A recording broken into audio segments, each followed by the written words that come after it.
I love talking about anime. That's actually why I started this channel. It's one of my favorite subjects. I love the storytelling, I love the art. There's a lot that can be explored in anime. And surprisingly, one of my favorite animes, the one we don't talk about very much on this channel, and I'm hoping to change that, is MHA. I love My Hero Academia. It was one of the earliest animes that I got into, and it has really stuck with me in terms of storytelling. But as the series has gone on, and as we've kind of approached the end of the series, there are some characters that I just wish we'd gotten to spend more time with, and I thought it might be cool to talk about those characters here. Some of these would have been really story relevant, some of these are had hints of expanding outwards, but we just never got more time with them, and it's unlikely that we're going to now. So let's go ahead and get into the list. Now, the first of these characters that I want to talk about is actually Shoji. And I know what you're going to say. Shoji got a section in the manga, and he did. And we are going to get that adapted in the anime when we eventually roll around to that season, which will probably be at this rate season 8, probably. I'm thinking that they might try and expand it out to a 9 season run, but at the rate this is going, we're not going to have that much material, so there might be a lot of filler. Either way, though, Shoji is one of those characters who's always been in MHA and has had hints of his story.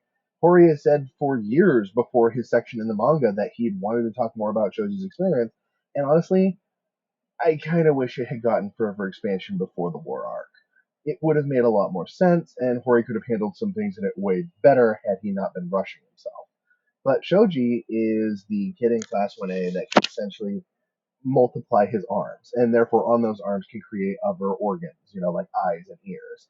His abilities are mid tier. They're not absolute gold standard, but they're not trash either. He's great at reconnaissance, and when it comes to a physical fight, he can overwhelm opponents with his number of arms.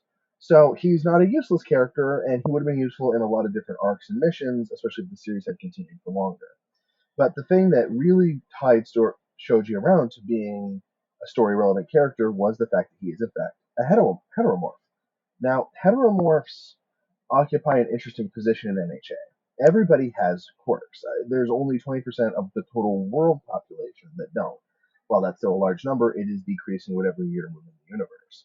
But heteromorphs get treated worse than most others because they can't blend conventionally into the society that is trying to maintain normality.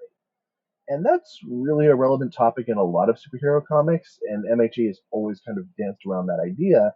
But his story, from the way that it was talked about in original notes from Hori, sounded like it should have been more relevant. Would it have been? I don't know. He's just always been a cool background character. His personality jives well with Deku, Bakugo, and Todoroki, as well as a lot of the other characters. So I just would have liked to have gotten more of him. But our next entry is one that I know everyone thinks we should have seen more of. And that next entry is Stars and Stripes. Now, Stars and Stripes has kind of had an interesting arc in terms of her popularity. And if you're anime only, then you're going to be getting right into that pretty soon here. But Stars and Stripes is undoubtedly one of the strongest characters in the MHA world. And she honestly might have very well been a contender for strongest even when All Might was still active, because her quirk is insane. New Order basically allowed her to apply two rules at any given time on anything. Those two rules could have been on the same object, or they could have been on two separate objects. Now, a rule, this is so weird because MHA does not dance around this kind of power often, but essentially, a rule is a function of something. So she could touch an object and say that, regardless of its normal function, this object will now catch on fire. And it will. As soon as she's applied the rule, it will catch on fire and it will stay on fire until she releases it or applies that ability to something else. It's not limited. I mean, she can apply this conceptually. She can turn the air into a giant air mech version of herself. She can remove the air from an environment. She can apply a strength for herself that, while not similar to All Might, is comparable to Shigaraki after his modifications by the Doctor. That's a big deal because while the Doctor says he could not get Shigaraki up to All Might's level of strength, it's the closest anybody could be in Japan. The character is really striving to try and be that symbol of peace, especially for a country that was far larger, which was America. And in many ways, she kind of represented a big symbol in the global hero community as well. So I really think that she was a cool character. She would have been a cool influence on Deku. and it would have just been nice to see more of her. And while MHA has more powerful female characters than a lot of shonen manga does, we don't get to see a lot from them, and having a woman who's the closest thing to a demigod in the MHA universe around for way longer would have been awesome. Now we come up on one who technically we've spent quite a bit of time with, but I feel like we still could have learned more about Gran Torino. Gran Torino fits very oddly on this list because a lot of people feel that he should have died post-war arc, and I can't say that I disagree with that, but I don't necessarily like some of my favorite characters dying either, and he is one of my favorite characters. I mean, probably in my top 10. But I think that this would have been more interesting to have Gran Torino throughout more of the series as a better guide to Deku. One of Deku's greatest weaknesses in the whole of MHA is that he's perpetually weak and underprepared. It's always been an issue in the series. It's not fixed by his solo arc because he still sucks. He can't master all for one for all at its highest capacity. As a matter of fact, that's what the Sex reports were basically made for, is that they don't actually expand his power, they just basically allow him to get up to All Might's level without actually increasing that. I think Gran Torino could have made that better. I think had Deku trained with Gran Torino more, not gone to Night Eye, and actually been trained more in progressive styles of combat, focusing on speed, he could have been a much more powerful hero. True, would he have been as strong as All Might? That's debatable. But he would have been more assured. And I think a more assured Deku would have worked out far better for this series in the whole.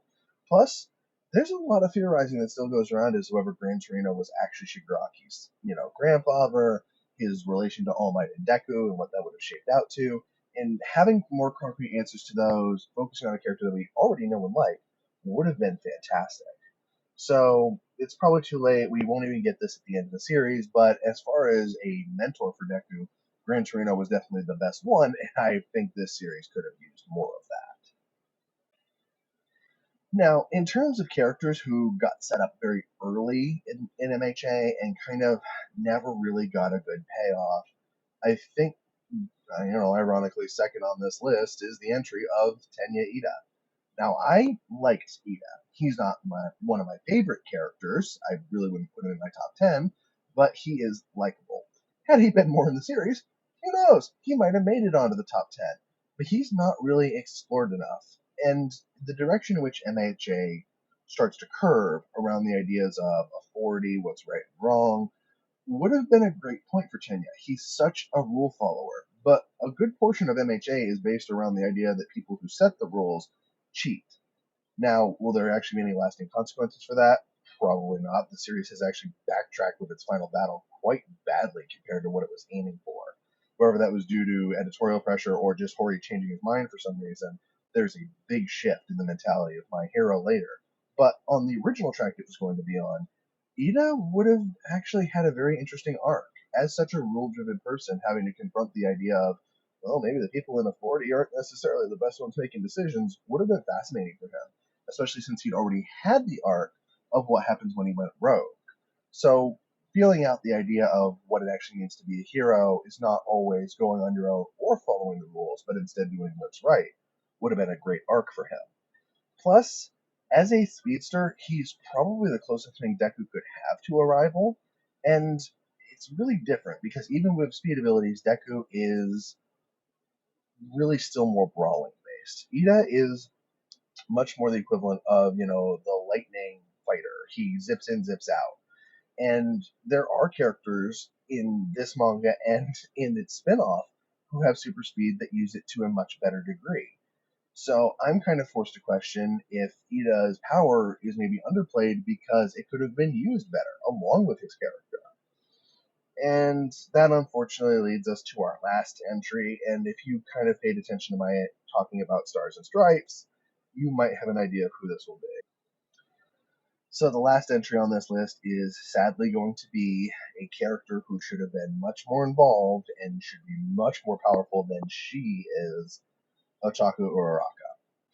Uraraka actually starts out the series really, really well. She starts out as an interesting character because she kind of catches Deku's attention, So you have the love interest thing, but then she really goes on to have solid motivation. She wants to earn money to take care of her family, which is a great contrast to Ida and Deku's reasons to become heroes. She's not greedy as a character, but she shows a different point of view, which the series sorely needed and has disappeared really recently. But that's when we start to get into an issue too, because at the same time that came out about her, she started training to be able to fight what we didn't know at the time, but what would be Bakugo. And it was a good fight. She almost beats Bakugo. Well, I would have preferred it if she had won. It set a good bar for her. She knew she basically came really close to outing, and in my opinion, watching the sports festival, almost took out Bakugo, a feat that Tokoyami and Kirishima did not. But that's kind of where she stops. She appears in the Camp Attack arc, but doesn't do very much in it. She appears, throughout the various school related arcs because she's one of the classmates and is there kind of just to be the romantic interest. But it's kind of boring because her and Deku don't really talk or interface all that much. Even in things like the Overhaul arc, she knows what's going on, but she doesn't have much interface with Deku. And even when Deku starts to breakdown, it's Todoroki and Ida that help him out. I don't mind that at all, but she doesn't get to do almost anything. She barely even interacts with her romantic interest.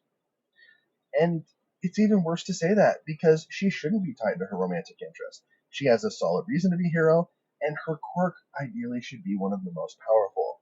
She screws around with gravity. In my idealized version of MHA, she should be as powerful as Satoru Gojo. I'm serious. She has the ability to warp gravity, and whenever you give that character trait to almost anyone else, it is an insane ability. If you look at like Blue Stinger from Fairy Tail, or you look at Dante from Black Clover, two pretty famous gravity users in those series. They are forces of nature. They are capable of tearing apart entire armies on their own. I don't really see why Uraraka should not have been afforded this same level of power and this same level of character development. MHA actually has a problem with skipping character development on a lot of people, as we have pointed out in this video. And there are many more that I could do, but she's kind of at the forefront of this. And what makes it even worse is there were opportunities to continue to grow her. She should have been more involved in the overhaul arc. And ideally, in my idealized situation, in the war arc, she should have taken out Gigantomachia. There would have been no greater image than her slamming the giant into the ground and incapacitating Shigaraki's greatest weapon. And I know a lot of people are going to come back and say, but what about her relationship with Toga and everything that's going on with that? That's trash. It's trash. She's got assigned her traditional anime villain, because sometimes female anime characters get their female anime villain, and that's what she got, and it's what she's been relegated to. She doesn't get to compete with many of the dangerous characters, because even Toga got disrespected as of lately in the manga. So I don't really think that's a valid excuse. And what makes this level of development even worse, she was originally planned to be a major character. Hori was originally going to have her be Mount Lady. There was originally going to not be a Mount Lady character or an Uraraka character. They were going to be the same character. She would have been in Class 1A. She would have had a much spunkier attitude, and she would have been a frontline fighter.